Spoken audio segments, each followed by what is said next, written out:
Ada satu series shonen yang manganya gue baca sampai tamat karena gue suka dan ngerasa itu manga bagus. Manga tersebut menceritakan seorang yang memiliki kekuatan super. Namun kekuatan super ini bisa diibaratkan kayak seakan-akan kekuatan itu mengutuk kehidupan dia gitu. Jadi dia dapat kekuatan, hidupnya malah tambah susah. Dan manga tersebut adalah Undead Unluck. Orang yang punya kekuatan di ceritanya itu udah gak bisa hidup normal dan dia harus hidup dengan semacam countermeasure.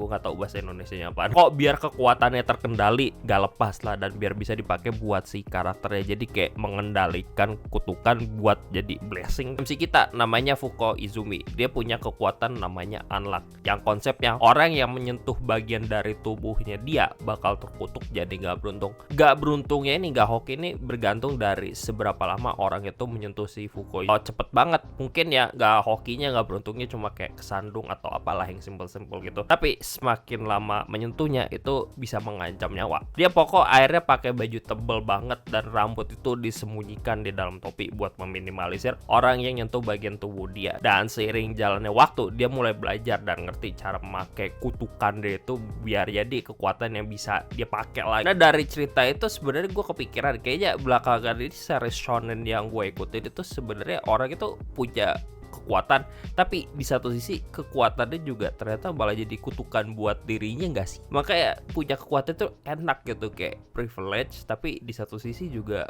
jadi kutukan kan. Tapi fair entah kekuatan jadi kutukan atau apa ya, ini tergantung eksekusinya di dalam cerita itu kayak gimana. Yang kekuatan itu kan kalau misalnya kita tipikal ngomongin anime, manga atau medium yang punya kekuatan super lah, itu biasanya kekuatannya antara yang turunan genetik atau misalnya ada pengaruh objek asing lah gitu di dalamnya. Salah Jujutsu Kaisen, Yuji Itadori nelen jari Sukuna. Sukuna ini katanya apa tuh kutukan yang paling berbahaya lah gitu, dan dia dapat kekuatan juga, tapi di satu sisi dia jadi terkutukkan badannya gitu. Tapi gua rasa kalau kita pakai contoh Jujutsu Kaisen itu contoh yang obvious banget, dimana kekuatan sama kutukan itu hal yang kayak serupa gitu, karena literally dalamnya Jujutsu Kaisen dan emang power systemnya bahas tentang kutukan-kutukan kan. Atau di contoh gue pembuka tadi tuh Undead Unluck, bahkan Chainsaw Man gue rasa juga obvious banget karena ya devil itu ya kutukan juga kan. Gue rasa salah satu contoh paling obvious yang paling terkenal di mana orang itu dapat kekuatan tapi kekuatannya juga di saat bersamaan bisa jadi kutukan, itu Spider-Man. Kayak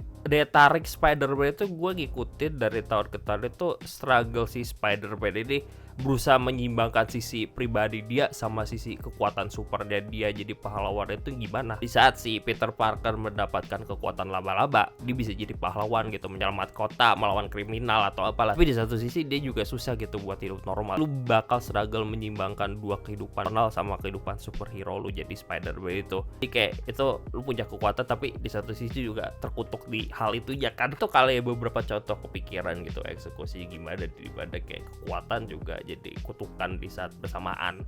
Dan itu tergantung si karakternya bisa menggunakan hal tersebut dengan gimana lah. Yang emang sih kadang kalau kita ngomongin kekuatan super itu kadang yang emang ada disengaja gitu didapatkan si karakter itu pengen dapat kekuatan banget terus dikasih. Kadang juga ada yang kagak disengaja tiba-tiba didapat kekuatan itu kan ibadah ya.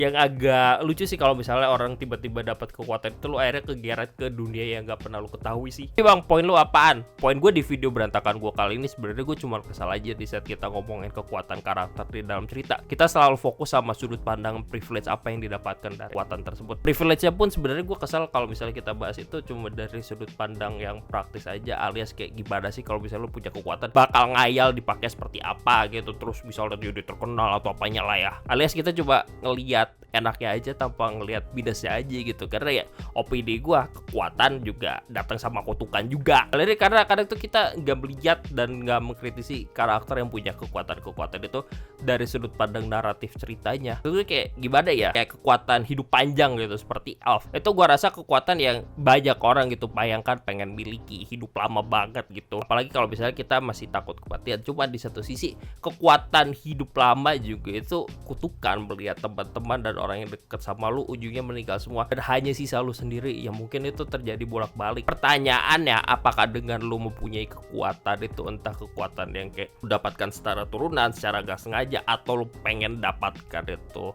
sebenarnya 10-nya jadi privilege, ya di atas kertas privilege, cuma kadang enggak juga gitu kalau lu kritisin, karena ya omongan kali ini kekuatan juga dapat kutukan. Itu semua tergantung sama si cara karakter di dalam cerita menghandle apa yang mereka punya. Itu bisa jadi kekuatan atau kutukan, dan tergantung sama yang bikin cerita ini mau bikin pesan cerita kayak gimana dengan kekuatan yang dimiliki karakternya. Karena lagi-lagi kita harus melihat kekuatan itu dari sudut pandang apa ya, kayak naratif yang ada majas-majasnya lah ya, dan tergantung si pembuat cerita mau ngasih pesan apaan gitu dalam ceritanya. Banyak banget bentuk dari kekuatan itu gimana, cuman eksekusi dalam cerita itu gimana. Ya kayak Gojo Satoru aja tuh, Jujutsu Kaisen deh, gue rasa contoh obvious banget. Dia the strongest, dia nggak bisa disentuh siapapun, yang kekuatannya itu limitless, yang ngebikin dia kagak bisa disentuh siapapun secara literally dan secara figuratif. Orang itu jadi susah deket sama dia gitu loh. Misalnya kayak poin gue, ya udah kurang-kurangin ngeliat cerita dari kacamata power scaling doang, dan mikirin privilege yang datang dari kekuatan itu. Oh iya, ini MC Shonen ngejual ilusi doang, kerja keras orang itu dia punya privilege dari kekuatannya gitu-gitu, turunan orang kaya atau apa. Lo ngeliat cerita yang orang punya kekuatan super itu di tema cerita let's just say ya superhuman, ya banyak tuh ntar apa ya, kayak